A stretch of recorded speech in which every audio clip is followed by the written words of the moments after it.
Greetings everybody. Well, today I'm going to show you the construction progress on my Bell UH-1D Huey Gunship, which was my 22nd birthday present.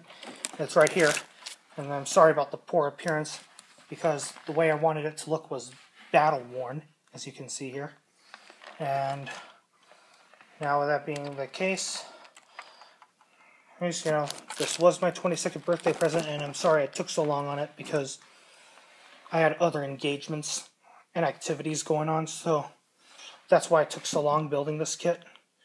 And of course, models are just for fun for me. I mean, I'm not in any competition to build models where I have to get them done at a certain time.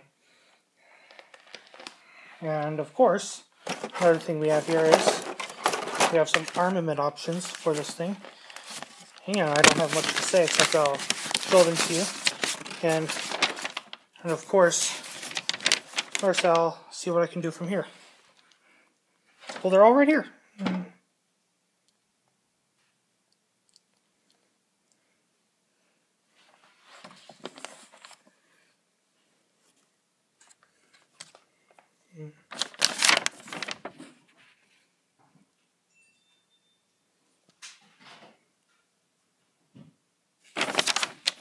That's all I have for now. Yes, that is all I have for now. See you all around. Sorry about that. Sorry about that. My mom's getting out of her car. Anyhow, see you all around.